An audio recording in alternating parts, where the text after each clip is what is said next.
Good afternoon, and welcome to Nicole's Journey, episode 13. I want to welcome everybody today, and thank you for joining me. Once again, if you get a chance, please give a thumbs up there on your screen, or don't forget to subscribe, and comments, questions, I want to see them all. Also, you can follow me on Nicole Jennifer Jones on Facebook, or Nige Joe on Instagram, which is Nijejo, and that's basically the first two letters of my names, Nicole Jennifer Jones. And you can follow me there. I do some journey stuff on there where I just talk about things and I make some announcements. So, announcement time, and some of you that do follow me on Facebook and Instagram know this already, but August 25th, I will be starting my first injections, pill taking, whatever the case may be, for estrogen hormones and testosterone blocking. I'll go for my first appointment on August 18th, the initiation, and then the following week they will start. This is big for me.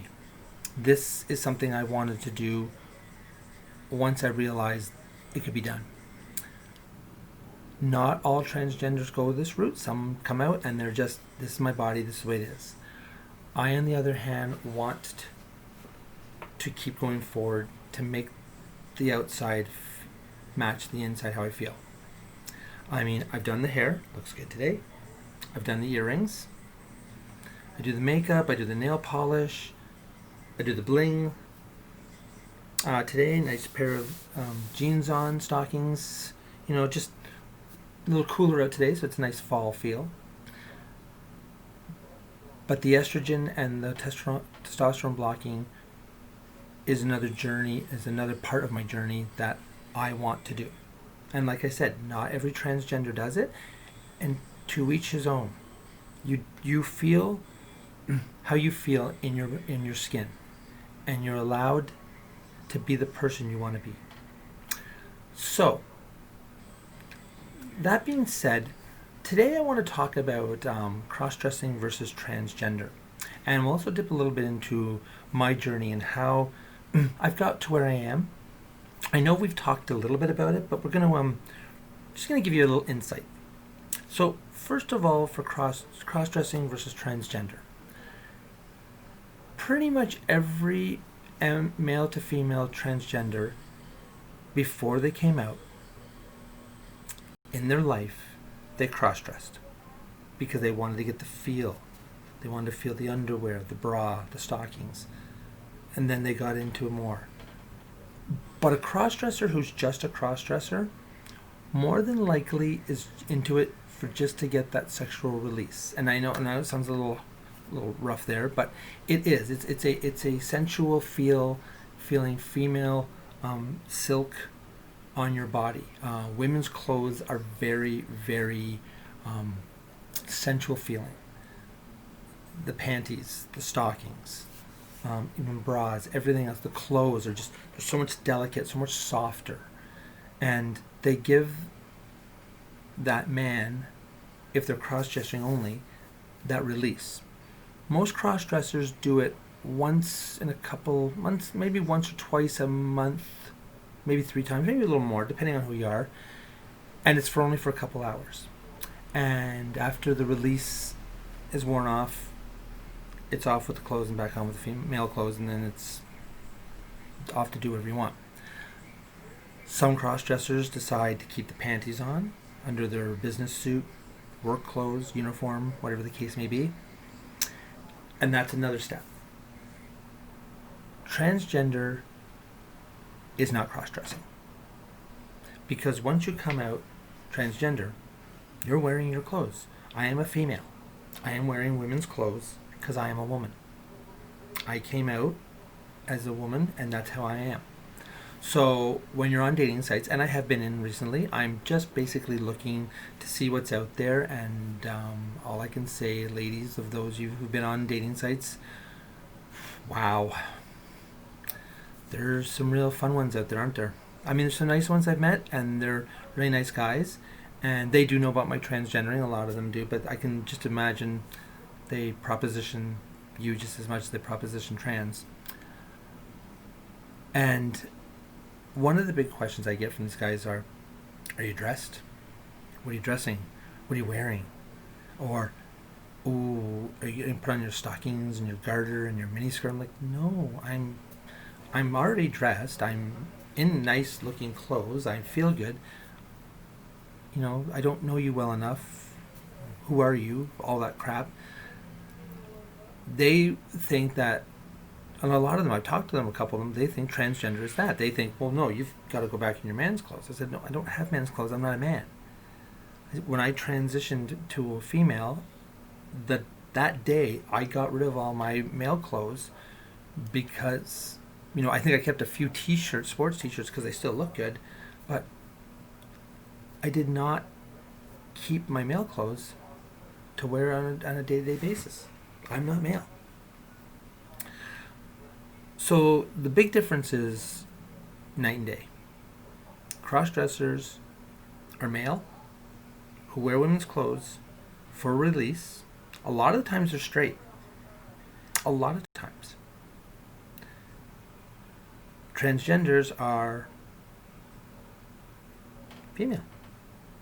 There's no other way to put it. And the reason I bring this up is I recently sold my wig, and that I've never worn it on my videos. I think there's a few pictures that you might be able to find online with me in it. It didn't suit me anymore. I didn't like it. I like my own hair. I'm fine with everything else. So I put it out there, sold it. I expected actually, I didn't even know what I expected for someone to come get it, but the person who came and got it was a cross-dresser. However, upon meeting him, and I'm saying him right now because he says he's a cross-dresser, but I saw him in me. He showed up, nice pair of heels, and he had a hoodie on, and he was trying to disguise a bit, and I could tell, but he said he wanted the wig to give him that feel so he could walk down the street. And I thought, give him a couple of years. You know, it's hard. He told me his story, and I think he knows that he's female, but right now he's a he because he says he's a cross-dresser. The thing is, right there, a cross-dresser would have showed up male in their male stuff and just said, well, I'm getting this for. This is very open, and there's your difference right there. A trans wants to wear female clothes all the time because we're female. And that's the other thing. I am not trans. I am a woman. I am a transgender woman. There's the biological women that were born where everything matched, the brain and the body. And then there's transgender women who are women. So I don't tell people I'm transgender. I say I came out transgender. I'm a woman. Because the ones that knew me as male, and I tell them that, they go, oh, okay. And let them move on. So there's some differences there. You can look it up. You can read about it, dive more into it. There's some great websites. There's some great communities. Quest in Niagara. You can read. They'll have some literature and information if you want to know more. Just do their website. They're a healthcare facility, but they do dive into everything because that's where I get my counseling from. There's tons in Toronto, tons in Hamilton. There's an LGBTQ community that have information. So there's lots of places you can find out more. That's just the tip of the iceberg from my point of view. Now, the other thing today is the transgender, how you got here. And I was, like I said, I was watching one of my YouTuber friends last night, and yeah, it was last night I was watching it, and she made a good point about one of the big questions she gets is, how did you get here? And she dove into hers. Mine, there seemed to have been gaps. Started out young, till about 20, and then from about 30 on, between 20 and 30, I didn't think there was anything there. But through counseling and stuff, I found out there were signs. So I talked about the cross-dressing when I was young.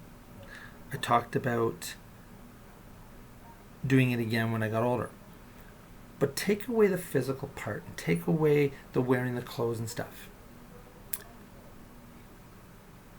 And go back to your grade 8 graduation. And you remember seeing these nice young girls that you were hanging out with, your friends with, dated a few of them, the elementary school dating as it was back in the 80s. But remembering how beautiful they looked. And not in a male thought, but wow, what would it be like to wear a dress? What would it be nice to wear some pantyhose and some heels and looked all pretty for your graduation? Except for a suit, with a tie and a shirt, and some shoes, and yeah, everybody said you looked handsome. But you think back and you're like, wow, what that would have been nice. And thinking about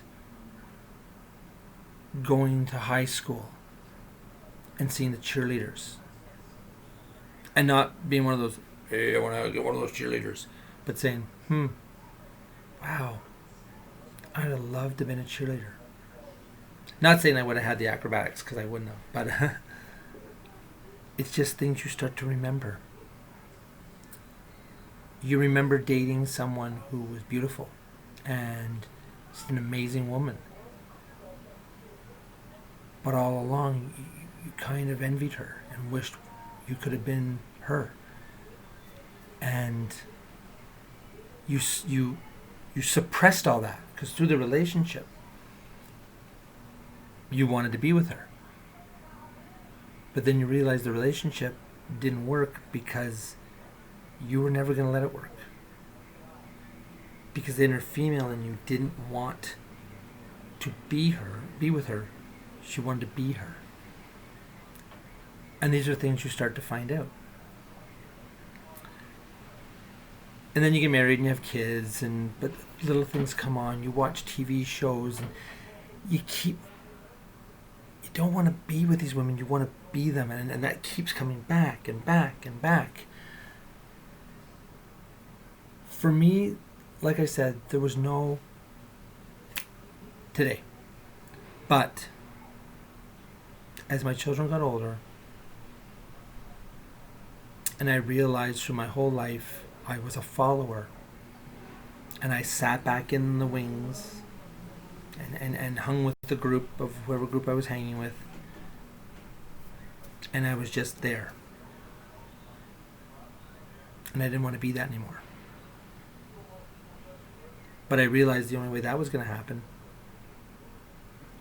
was if I finally was true to myself.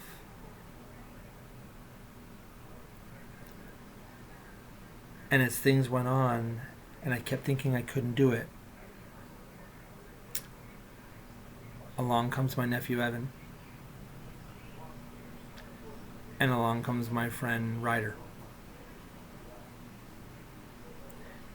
Two of the bravest guys I've ever met. Evan graduated from grade 8 as a female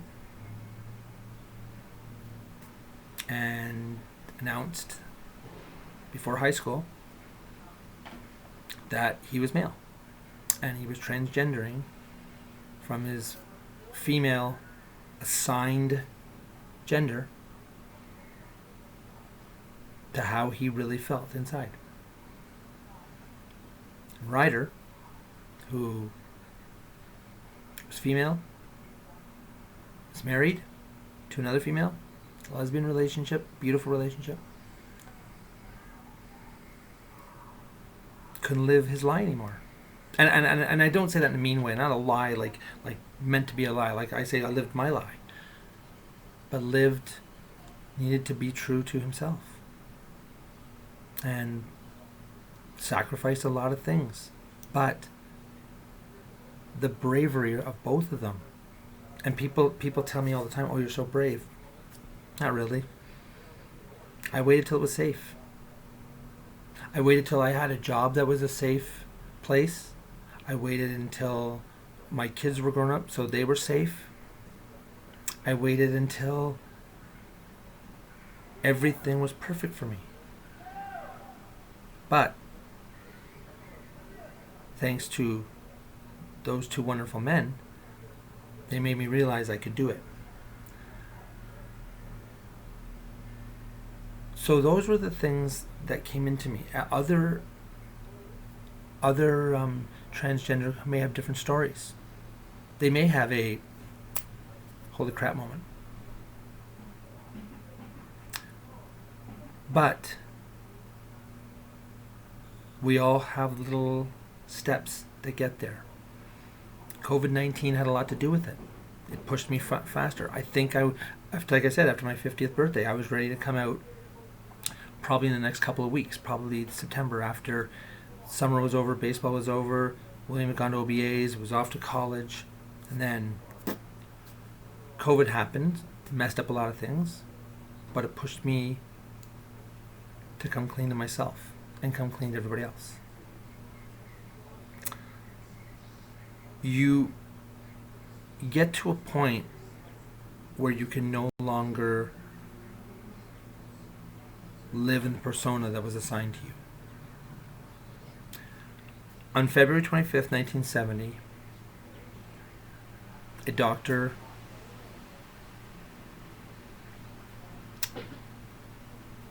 assisted in my birth, looked at one part of me, looked at one part, small little thing between my legs, and said, "You have a boy."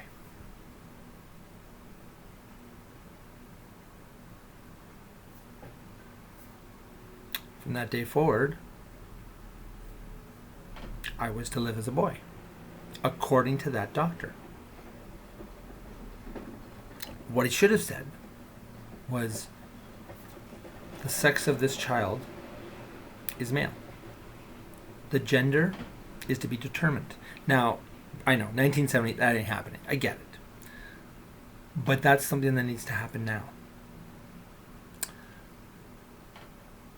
Because when you assign, like I said, you're assigned a gender at birth, people expect you to continue being that gender, even though you would rather wear a dress, you'd rather wear female jeans, you'd rather wear stockings, you'd rather wear makeup, you'd rather wear a blouse, not a t-shirt, you'd rather have your hair all cute and made up, rather than boy clothes. You'd rather look at pretty things. You'd rather have pink or red or baby blue or whatever the case may be, rather than boring whatever male colors are. And I realize colors are not genderized, but in society they are. You just realize that gender should not be defined on what you have between your legs, or how big you are up here, or if you have facial hair or you don't. Because in here you feel one way, and out here you may look different. So that is how I feel where I got where I was. Like I said, a lot of support along the way, kids, relatives, family, friends. The one thing I have noticed recently, as I go on this journey, is I'm finding a lot of my friends have someone in their family, immediate or secondary, that's transgender. It's not, like I said, there's a lot of people that may never come out. They may be too afraid. But there are too many people in this world for everybody to be one or the other. There's too many. We are who we are, and we need to embrace that. I'm very happy to meet everybody and find out through friends. Oh, my daughter is trans. Oh, my cousin is trans. Oh, you didn't know that and they tell me, and they're so positive. The lady who did my ears, her brother came out trans. It's just so many things that we have to realize that society is blossoming. I've said this before, and I'm not trying to be mean to people, but if you are not on board with people who come out lesbian, gay, trans, bi, the ship is passing you by. Society is evolving. Like I said, 100 years ago, women couldn't vote in most places. Blacks couldn't vote. Couldn't eat at the same table as whites. Couldn't go to school. 100 years, try 50 years. Even in the late 60s and early 70s. There's still oppression today. But society is moving forward. We're coming to the realization that it's not certain people's worlds. I said I won't get political, and I won't. But for the ones out there that think that it still needs to be 1950, it still needs to be television, mom, dad, kids, everybody's straight and everybody's happy, and the dog and the cat. No. That's a fantasy world. And it's not even a good fantasy world. So, that being said today, now you all know. You have a good idea of how I got here. It took years. But as I'm going through my counseling, I'm finding out that even the dead periods where I thought that nothing was happening, there was stuff in there. And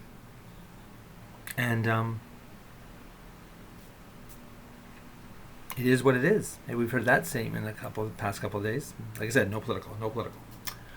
So I want to thank everybody today. A little bit of a long one today. This was really good about talking about the cross-dressing and transgender. Give some more people some insight.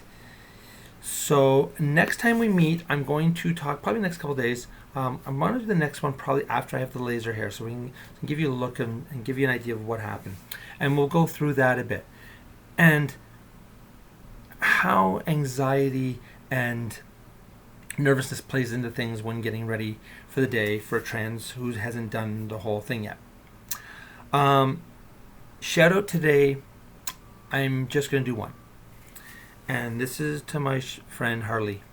I'm so sorry for your loss. Losing a pet, like I said, is like losing a family. It is losing a family. My 3 little friends were in here today, and they were kind of bothering me, and they kept trying to scratch at the door, and I had to do this video 3 times before I got this one finally out.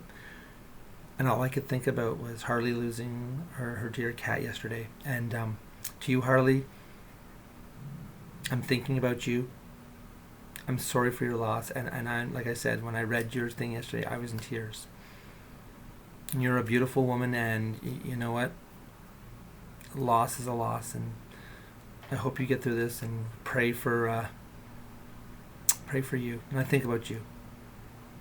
Anyways, that's it for me today. We'll see you in a couple days, probably Saturday or Sunday. As always, love you all. Have a great day. Love you.